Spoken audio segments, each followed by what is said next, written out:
Hamashiach, and it is so. And it is so. All right. Now we want to turn our attention to Yashaya 34, and we're going to look at verse 9. But while we are turning there, we need that. That's really fuzzy for YouTube. Let's fix that. Can you see it? It's really let's get that fixed, please. Um, and we want to continue from where we have been for the past season.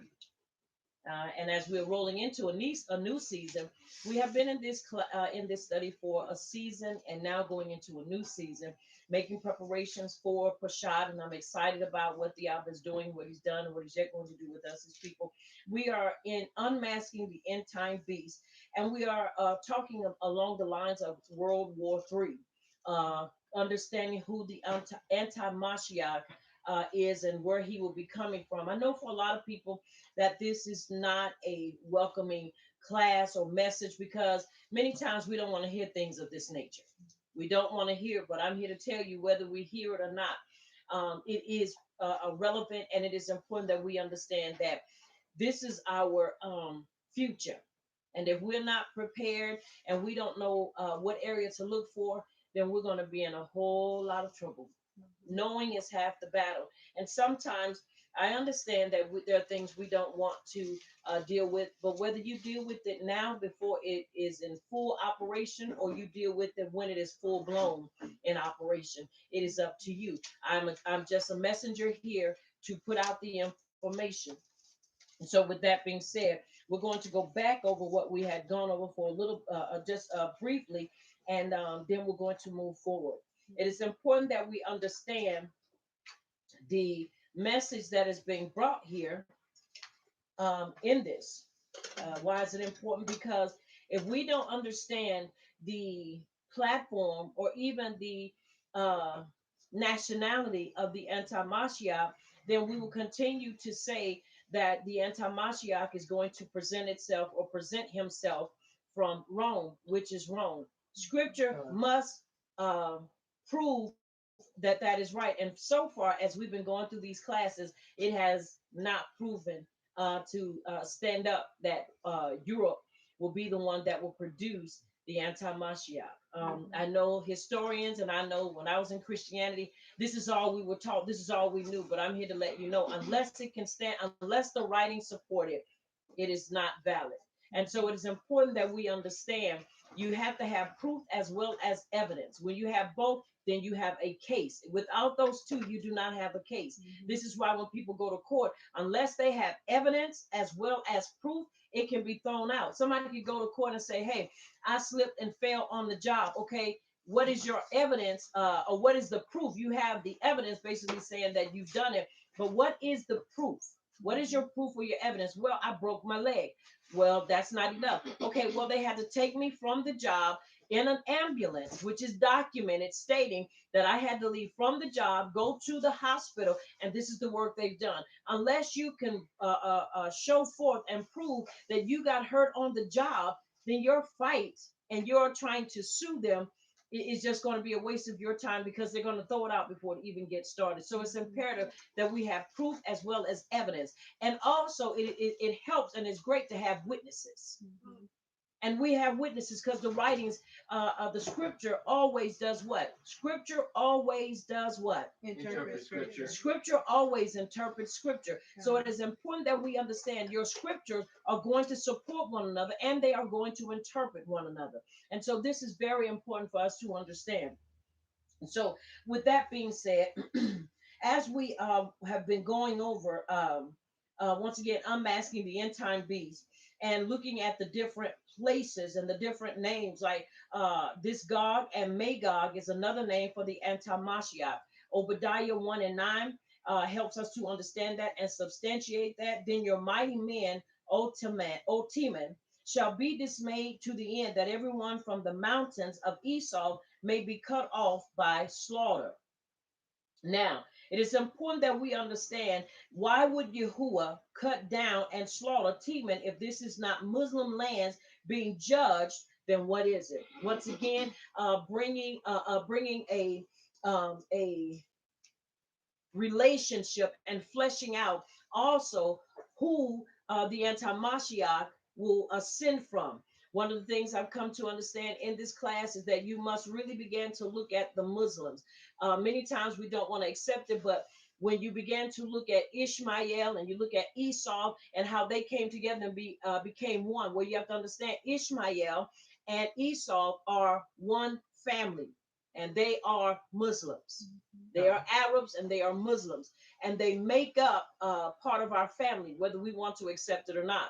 And so you got to understand this is about inheritance and bloodline rights.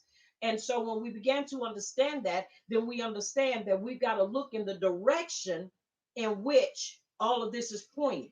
Many times you hear people say, well, Esau or Edom is the white man. The writings does not substantiate that. And though you may see a lot of Arabs and even Muslims, I won't say a lot, but some that have fair skin, does not make them white. It just means they do not have as much melanin as some of the rest of us. But they are a very important people that we must stay focused on and look at the things that have transpired back in the time of our ancestors, even up until now. So it's very important that we understand that.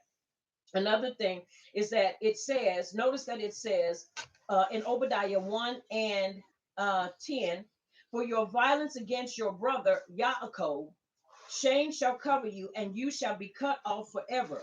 Now, it's important that we understand that when you hear the word brother, since Esau and Yaakov's brother, Arabs are cousins from the wife of Abraham, that was Hagar. And in the East culture, a cousin is also considered a brother. So we can't let the language or how it is presented throw us. That is important that we understand these things. Very important that we understand them. Okay. Now, once again, it's important, and just bringing us up, bringing those of you up that were not with us up. And out of one of them came forth a little horn, which toward the south and toward the east and toward the pleasant land, which is Yasharal. The anti-Mashiach is seen rising up in one of the four kingdoms formed by the splintering of Alexander's, the Greek Empire, little horn. These four kingdoms were Mitzrayim, Syrio Babylonian, Macedonia, and Asia Minor. No Europe. No Europe is found in there. That's right. In Daniel 8 and 9, the anti-Mashiach comes from one of the four Greek factions, little horn, being that the vision is for the time of the end. 8 and 17, that can't be Antiochus as the sole little horn, while the little horn of chapter 7 is for sure the end time Mashiach. The end time man mentioned here causes one third of the angels to fall. Did Antiochus do that? No, he did not. He did not do that. So it's important that we understand history and we understand future. And we also bring present into that as well. Now, with that being said, as we look at Daniel 8 and 10, and it reads, and it waxed great, even to the host of Shemaim, and cast down some of the hosts and of the stars to the ground, and stamped upon them. Now, how do we reconcile with Daniel 9 as being Rome or the Roman? Daniel 9 and 27 says that the prince that is to come will also do the 7-year covenant. So if the prince is Titus of Daniel 9:26, then the prophecy fails, as he did not do any covenant with Yasharal. So it cannot be Titus. Plus, there was no literal flood. The verse is continuous with no pause, or continuous without no pause. In other words, it continues to move forward. If there is a pause there, you continue forward. If there is a period, that means there's a stop, a break in the conversation. So that is something that is very important. Now, the only plausible way is that the anti-Mashiach must come from an area neutral and shared by both empires, the Grecian Empire and the Roman empires. Daniel 9 does not reveal which part of the Roman Empire he comes from, but chapter 11 does. He comes from the Seleucid kingdom. This is why he is called the Assyrian. Now, if we look, once again, I don't have the Assyrian map where you're able to see it, but it's important that we look at the map. And so in Daniel 8 and 9, and out of one of them, four divisions of Alexander's empire came forth a little horn. which waxed exceedingly great toward the south and toward the east and toward the pleasant land Yasharal. It is important once again that we look at all of the information before we cast our vote or our opinion. Okay. Now, the question we should be asking is, why would Yahuwah take Yehukanan to a desert to show him this vision in Revelation 17 and 3? The whole thing was in a desert. The woman and the beast coming out of the waters was in a desert area. The question we need to answer is, how does this fit with Rome better than Arabia? It does not. It does not fit at all. The answer is given already, and it fits better with Arabia. Paul also writes somewhat of a lengthy letter to the Romans, and nowhere does he mention such an important topic as judgment coming on Rome and then being obliterated. That's important to understand too.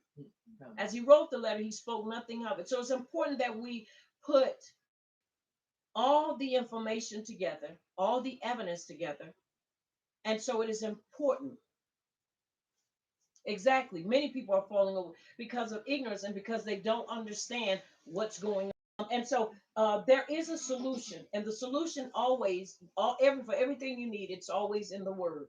It is always in Abba Yahuwah's word.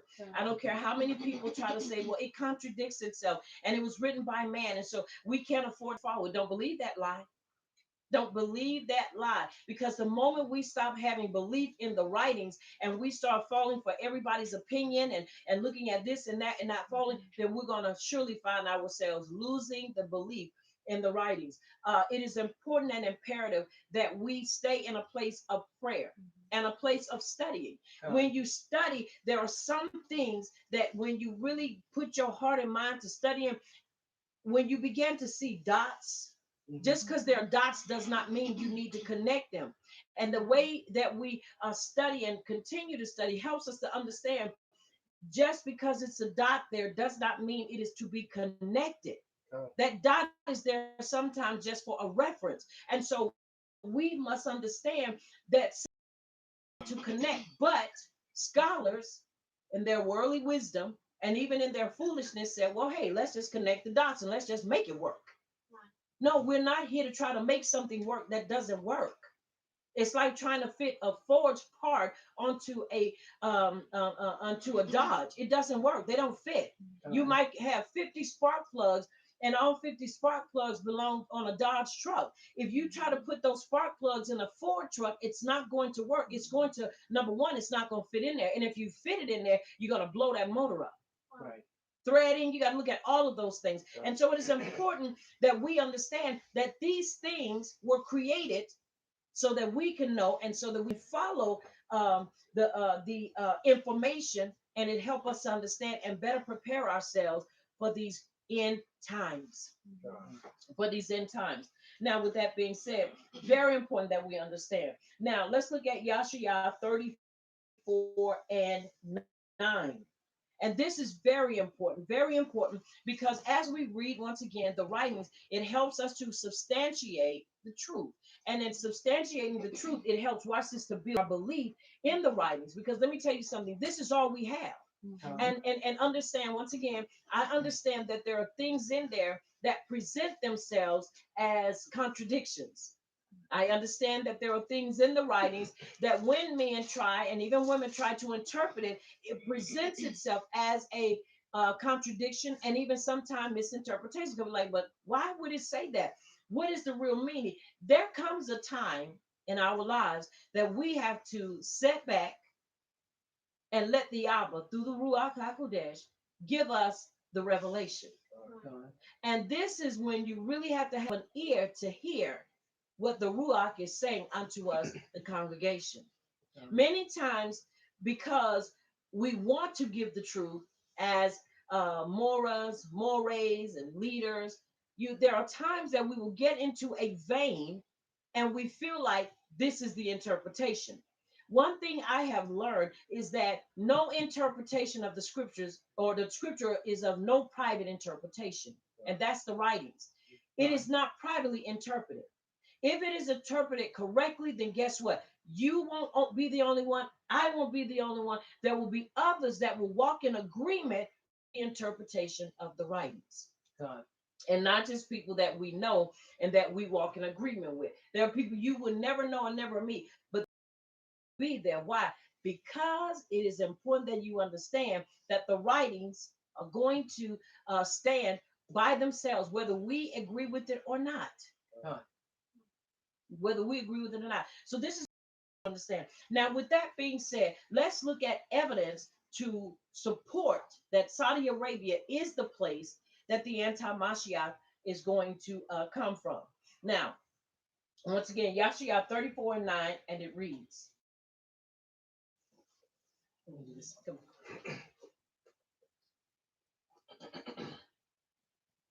Edom's streams will be turned into pitch, her dust into burning sulfur. Her land will become blazing pitch. And it is so. And it is so. Now, this is where, if scholars do not recognize that Islam plays a major end time role, they will falter. In one such recent debate with a scholar, and this is what it says, he says, I clearly demonstrated why not Islam nations fit. All he could come up with was an attack on the person's character and some other foolishness. It is important for us to avoid debates. And if you cannot bring forth evidence, then it is important that you stay out of the courtroom. If you cannot supply evidence and proof, stay out of the courtroom. That's just bottom line. Now, it's important that we understand the burning is with streams of crude oil that are turned into pitch. That is crude oil. The words in Yashayah 34 and 9 signify pitch and tar, which also helps us to understand you cannot have this without crude oil. Without crude oil. That's important for us to understand.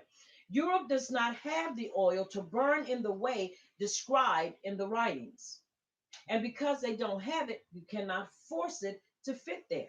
God. Are y'all understanding me? God. The full force effect of burning the Eastern nations can only happen where there is abundance of oil. And this only fits in the East. You'll probably read it saying Middle East. But you can only find this in the East. One could argue that Russia has oil or Canada has oil, but we cannot make Arabia to fit in Russia. Neither we can say that Edom, especially Bozrah, is in Canada. This is breaking scripture, and many prophecy writers are doing exactly this by breaking scripture to fit their world view. It does not matter if it is not everybody else's view. Because the moment we start trying to make it worldview and trying to make it fit for everybody, that's where we make mistakes. That's where we make mistakes, grave mistakes. And so it is important that we understand where the abundance of oil is. Now, this is a handy chart, and I'm going to read it to you. And this is the greatest oil reserve by country. And this was in 2005. Then I'm going to read to you the one for 2021. And I'm going to show you some things. All right. In rank number one in 2005, the country that came in first was Saudi Arabia.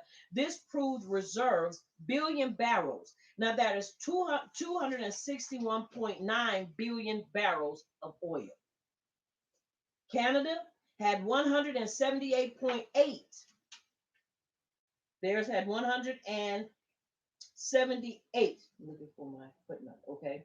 178.8 billion barrels. Iran, 125.8 billion. Iraq, 115 barrels. Kuwait, 100. United Arab Emirates, Venezuela, 77.2 billion barrels. Russia, 60 billion barrels. Libya, 39 billion barrels. Nigeria, 35.3 billion barrels of oil. Now, to some of us, why? What sense does that make? What does that, or how does that affect us? It affects us in more ways than one. You have to understand, he who rules the black gold or the gold rules the world, whether you want to accept that or not. Everything runs off of oil. Everything, everything. Now, listen at this. The notes proved reserves are estimated with reasonable certainty to be recoverable with present technology and price. Number one includes 174.5 billion barrels of oil sands reserves. Source Oil and Gas Journal, Volume 102, number 47, December 10th, 2004. From U.S. Energy Information Administration. Note Canada oil is not that easy to drill into as the Arab oil.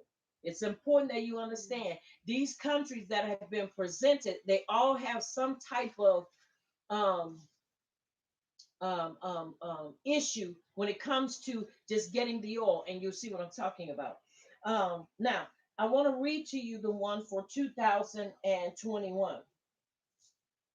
Now, for 2021, I want to, let's see,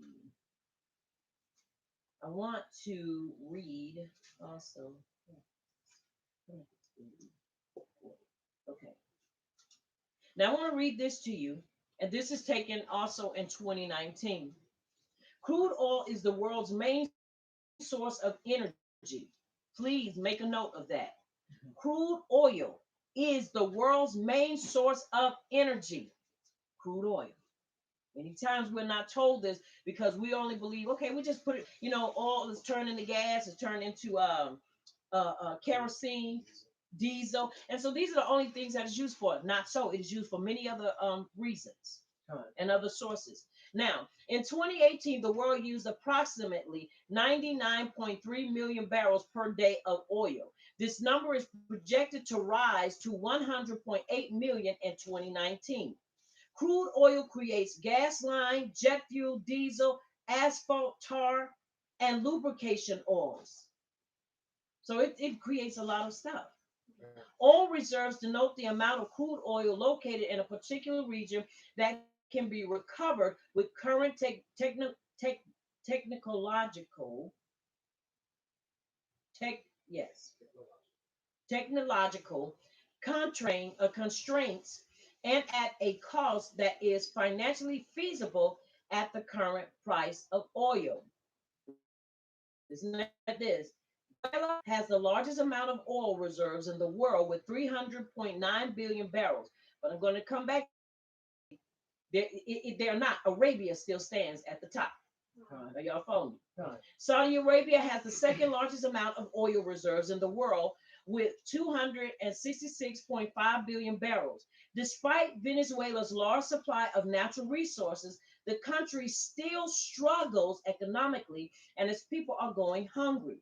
Venezuela and Saudi Arabia have populations of comparable size. However, Saudi Arabia's economy is twice as large.